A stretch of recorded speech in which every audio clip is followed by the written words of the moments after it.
The headlines originally indicated that Eric Fleming was supposed to drown, a narrative perpetuated by Hollywood.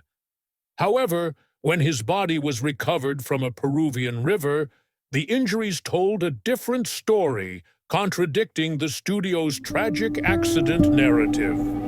Eric Fleming's life was marked by surviving an abusive childhood and overcoming significant challenges to achieve stardom as the iron-willed trail boss on Rawhide. He demonstrated resilience by standing up to CBS executives and walking away from lucrative opportunities when he threatened to expose dangerous conditions on a film set. Despite his efforts to reveal the truth, he mysteriously ended up dead in the Amazon, leading to a 60-year cover-up. Newly declassified documents have unveiled a more sinister truth behind the circumstances of his death, which has remained buried for decades. Eric Fleming's life was far from the typical Hollywood narrative, as he faced significant challenges from a young age, including an abusive father that led him to the streets of Los Angeles at the age of 8. His early years were marked by shining shoes and surviving in everlasting rebellion, navigating a difficult path that diverged from the experiences of his peers. During his teens, he became involved with gangs, and a life-altering accident left his face shattered, requiring multiple reconstructive surgeries. Despite the challenges, Eric viewed this as a turning point that forced him to rebuild not only his face, but his entire life, attributing it as the best thing that ever happened to him. Eric realized the need for discipline and structure to channel his energy, so he enlisted in the U.S. Navy during World War II. During the war, Eric served in the South Pacific with the construction battalions, undertaking tasks like building bridges and airstrips while facing enemy fire. His dedication and leadership abilities led him to rise to the rank of petty officer, earning respect from his peers. Eric's wartime experience taught him the value of quiet leadership and making tough decisions when others depended on him. Instead of settling into a blue-collar job after the war, Eric pursued a position as a laborer at Paramount Studios, where his potential as an actor was recognized. Eric Fleming's rugged appearance and genuine demeanor caught the attention of casting agents, leading him to take acting classes and land small roles in the 1950s. His understanding that real characters are born from genuine experiences set him apart from other actors. Eric's audition for the role of Gil Favor in the new Western Rawhide was a turning point, as his military leadership and life experiences resonated with the casting team, leading to the creation of the show around his character. The success of Rawhide ultimately led to challenges and adversaries within the industry, costing Eric Fleming dearly. Despite the show's phenomenal success, many are unaware of the struggles that Eric faced as a result. Eric Fleming didn't simply show up and recite his lines. He fully embodied the character of Gil Favor. According to cast members, he dedicated countless hours to rehearsing monologues and refining each line until it conveyed the precise emotional depth he aimed for. His approach went beyond method acting. It bordered on obsession. Fleming grasped a crucial aspect of television that CBS executives overlooked: the audience's ability to detect insincerity. He believed that every decision Gil Favor made had to be authentic and deserved, and every display of leadership had to originate from genuine emotions. Week after week, Fleming's performances convinced viewers that they were witnessing the genuine essence of the Old West. The dynamic between Fleming and a young Clint Eastwood, who portrayed Rowdy Yates, exuded an electrifying chemistry. It's noteworthy that in the opening credits, Eric Fleming's name was placed first, not out of egotism, but because he was the cornerstone of the show. By 1964, Rawhide had propelled Fleming into the limelight, but the price of Hollywood success was about to exact a heavy toll. The complications commenced with financial matters, as Fleming felt undervalued despite his belief that he was carrying the show and should be earning $1 million annually. In reality, he was only making approximately $220,000, a substantial sum for the era, but far from what he deemed as fair compensation. Simultaneously, CBS executives began viewing Fleming as a source of contention due to his insistence on authentic portrayals and his clashes with directors over script authenticity. His unwavering dedication conflicted with Hollywood's emphasis on efficiency and profitability. Furthermore, they noticed that Clint Eastwood was garnering more fan mail, resonating with younger audiences, and, significantly, was more cost-effective and easier to collaborate with. The writing was on the wall, and the subsequent events startled everyone. During the summer hiatus of 1965, the new executive producer, Ben Brady, made a decision that would forever haunt Rawhide. In a sweeping cast reorganization aimed at reducing expenses and revitalizing the show, Brady terminated several long-standing cast members, with the most jolting dismissal being that of Eric Fleming himself.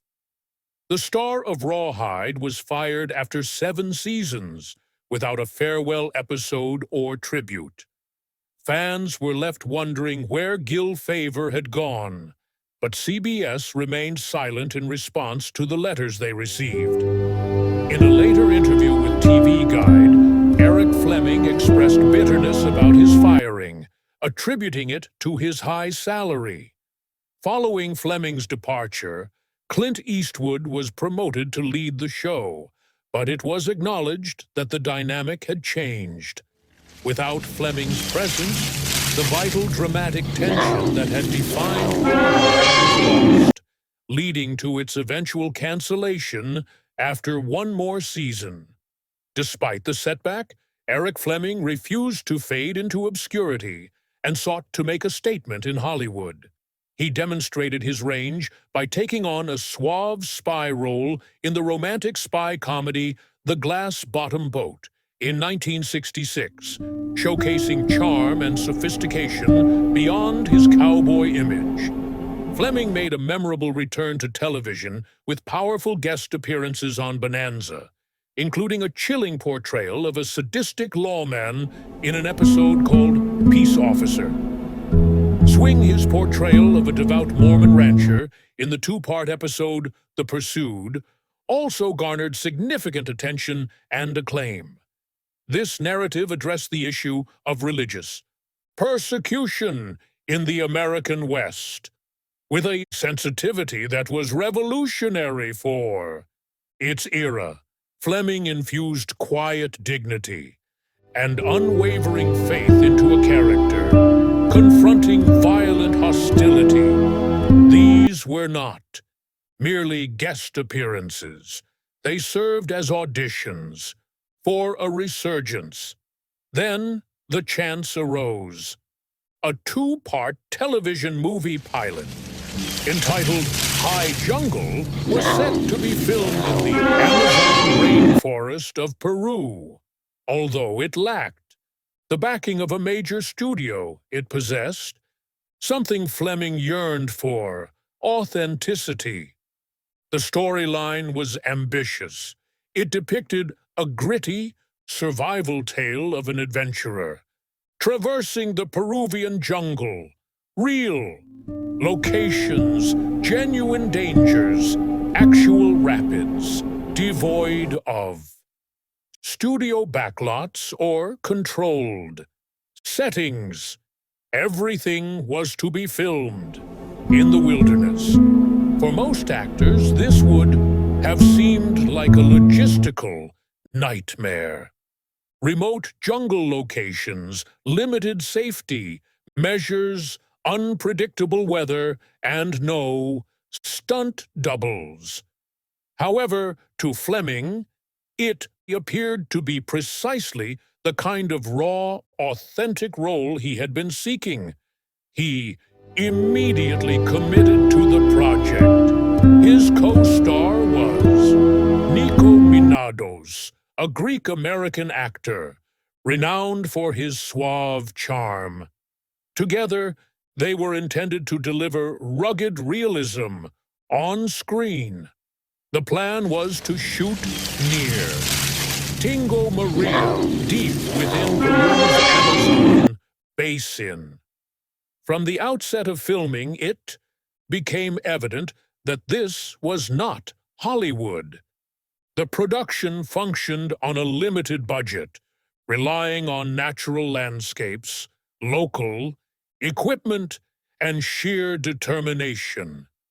There were no elaborate sets, no controlled environments, the heat, the insects, the untamed terrain, everything was authentic. Fleming reportedly relished it.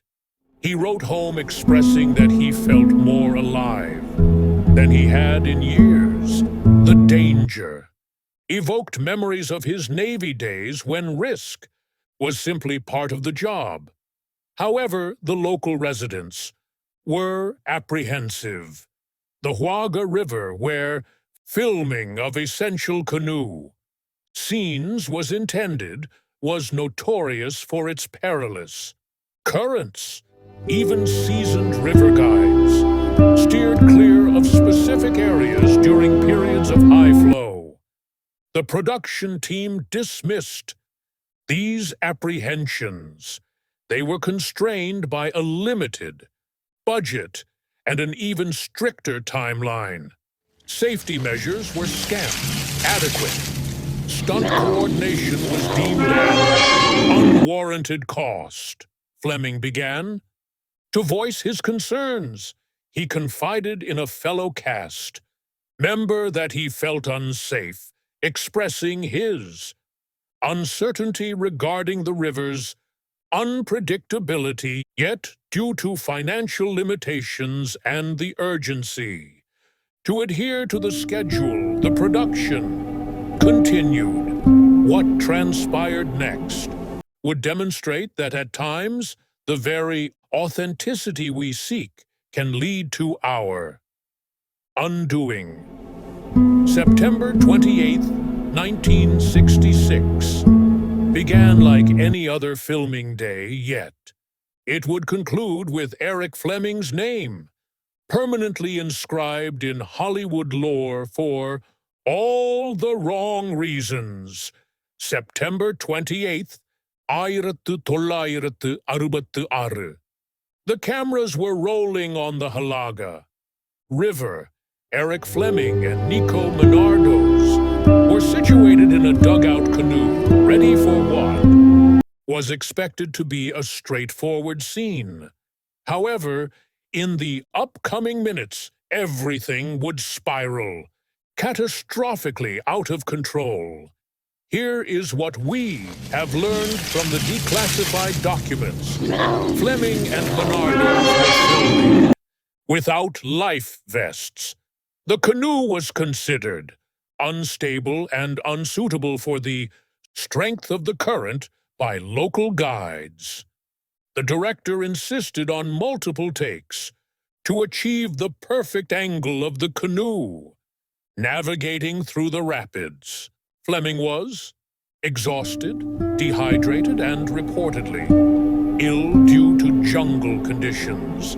In other words, he was in the worst possible state for such a physically demanding scene. When the canoe capsized, it occurred rapidly. Menardos later recounted shouting, "Now or never," as he attempted to swim for the rocks. He glanced back once and saw Fleming struggling against the current. That was the last moment anyone witnessed Eric Fleming alive. Menardos narrowly survived being rescued by crew members stationed downstream. However, Fleming was lost. 3 days. That is how long it took to recover his body. And this is where the official narrative begins to unravel. According to confidential cables dispatched by the U.S. consulate in Lima, Fleming's body exhibited signs of severe trauma, including head injuries that were inconsistent with drowning alone.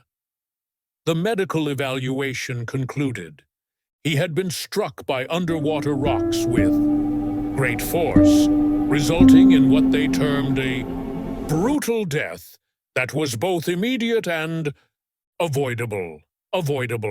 Let that term resonate. But here is the most shocking aspect: the speed at which the cover-up commenced. ABC and the producers of High Jungle swiftly promoted a narrative of accidental drowning. They collaborated closely with Peruvian officials to suppress disturbing details from the media. Internal memos reveal they hurried to classify the incident as a natural disaster. Crew members were actively discouraged from engaging with the media. Menardos, deeply traumatized, provided only vague statements that appeared to be carefully coached. For years afterward, his interviews seemed sanitized, as if he was avoiding something critical. ABC discreetly canceled the project, archived all footage, and evaded any public scrutiny regarding the issues that arose. There was no inquiry into safety protocols, no assessment of industry standards, merely silence. The recently discovered production memos disclosed the full magnitude of the negligence. Filmmakers failed to secure sufficient safety equipment despite alerts from local residents. There was no appropriate stunt supervision during the perilous river scenes. The production disregarded budget limitations that rendered safety measures financially impractical. Numerous takes were insisted upon in increasingly hazardous conditions. Perhaps most incriminating of all, photographs captured just prior to the incident reveal that Fleming had voiced significant concerns about the scene merely days before his demise. He confided in a cast member that he felt unsafe and was uncertain about the river's unpredictability, yet the production chose to proceed regardless. When Eric Fleming passed away on September 28, 1966, he was merely 41 years old. He was engaged to Lynn Garber, a woman he intended to marry. His abrupt passing left not only his loved ones in despair, but also fans who had followed his journey from Rawhide to his attempted resurgence. The news reverberated throughout the entertainment industry. However, what is truly unsettling is how swiftly Hollywood moved on. No significant tributes were broadcast on television. No special memorial episodes were produced. The individual who had been the cornerstone of one of television's most successful westerns was treated as a mere footnote. High Jungle was never brought to completion. The footage remains secured, primarily recognized for its connection to Fleming's demise rather than any artistic aspirations. However, the enigma did not conclude with his passing. In fact, it was merely the beginning. This is what should typically occur when a prominent television figure dies abroad. extensive news coverage, thorough investigations, and public memorials. In contrast, this is what transpired with Eric Fleming. Almost nothing. A handful of wire reports appeared in entertainment sections, and a few television stations briefly mentioned it. Then, silence enveloped a man who had featured in over 200 episodes of one of television's most beloved series. The media blackout was strikingly profound. It was at this point that the rumors began. Initially, there was confusion surrounding his remains. Early reports indicated that his body was lost in the river for 3 days, yet some locals asserted that it took over a week before anything was discovered. Others proposed that the body retrieved was not even conclusively identified.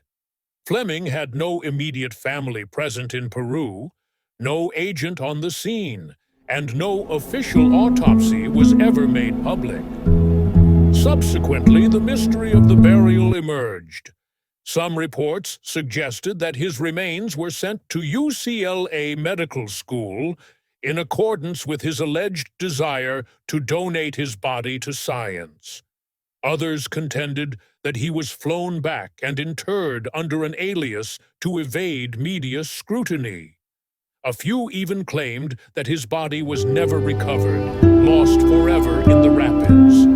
To this day, no universally recognized burial site for Eric Fleming has been established. However, the situation becomes even more peculiar. Crew members from High Jungle were never formally interviewed by any significant media outlet. The few statements that were issued appeared to be meticulously controlled, almost scripted.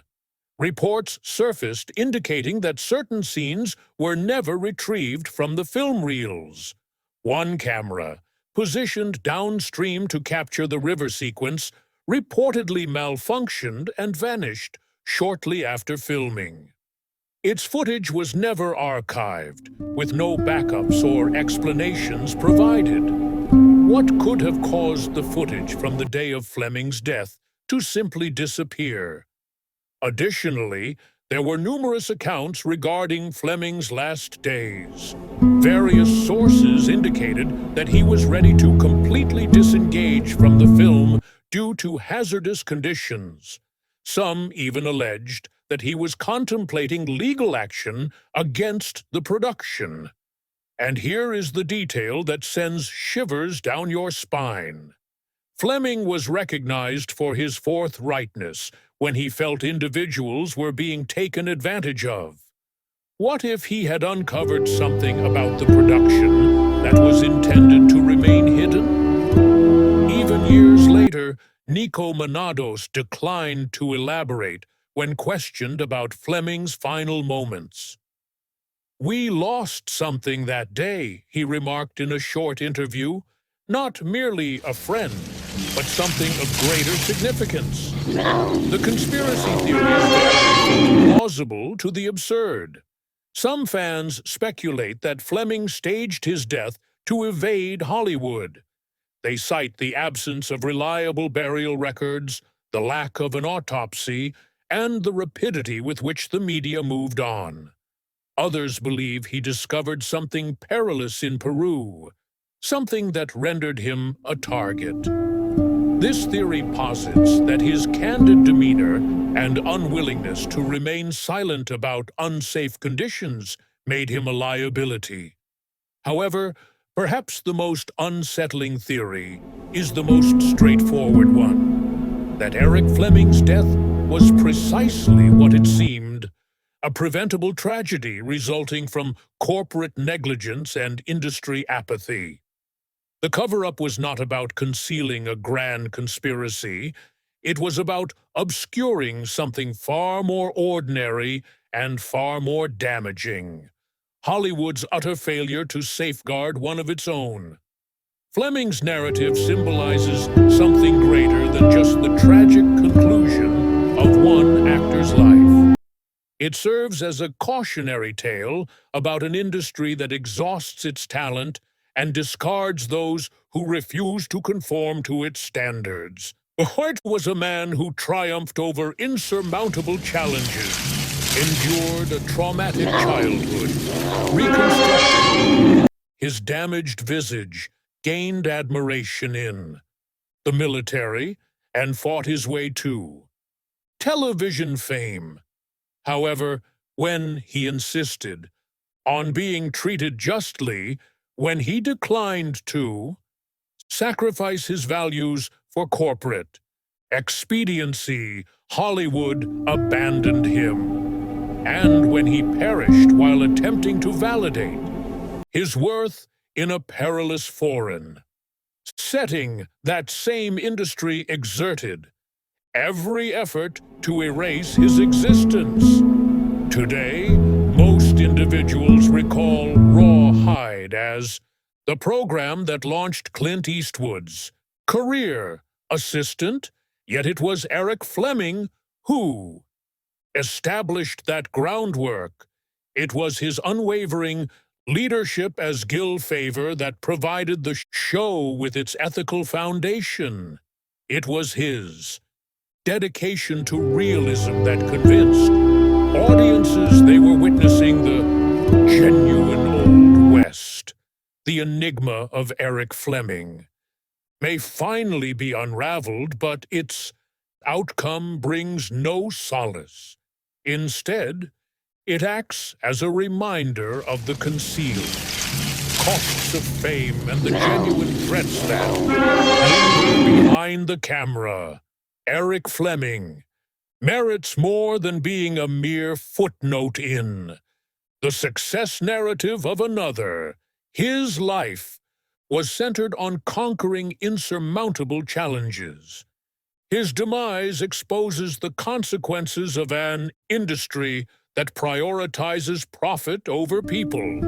The trail boss has departed, yet his narrative and the inquiries it provokes regarding power, loyalty, and the cost of authenticity in Hollywood will endure indefinitely.